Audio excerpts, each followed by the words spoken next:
श्री स्वामी समर्थ. आईने लेकराला काय द्यायचं असेल तर रोज चांगले आशीर्वाद द्या. आणि तुम्हाला खरंच तुमचं बाळ खूप यशस्वी झालेलं पाहायचं असेल तर त्याला एक चांगली सवय लावा. ती म्हणजे रोज प्रज्ञाविवर्धन स्तोत्र म्हणायची.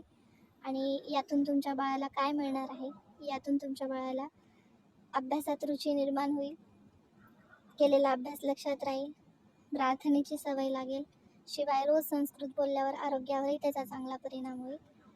चला तर मग आपण प्रज्ञाविवर्धन स्तोत्राला सुरुवात करूया. श्री स्वामी समर्थ. श्री स्वामी समर्थ. प्रज्ञाविवर्धन स्तोत्र. ओम अस्य श्री प्रज्ञाविवर्धन स्तोत्र मंत्रस्य सनत्कुमार ऋषी स्वामी कार्तिकेय देवता अनुष्टुपछंदः मम सकल विद्या सिद्धर्थे जपे विनियोगः. श्री स्कंद उवाच.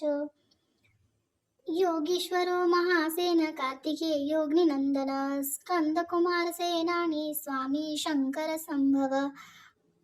गांगेयास्ताम्रचूडक्ष ब्रह्मचारी शिखिध्वजा तारिकारी रुमापुत्र क्रमशारीक्ष षडानन शब्द ब्रह्मस्वरूपश्च सिद्ध सारस्वतो गुरु सनत्कुमार भगवान भोगमोक्ष फलप्रदां शरजन्मागणाधीश पूर्वजो मुक्तिमार्गकृत सर्वागम प्रणेतांच वांछितार्थ प्रदक्षिणा अष्टविशन्ति नामानि मदीयानि पठेत् प्रत्युश्रम श्रद्धया युको मुको वाचस्पतिर्भवेत् महामंत्र महानीति मम नामानुकीर्तनं महाप्रज्ञामवाप्नोति नात्र कार्य विचारणा.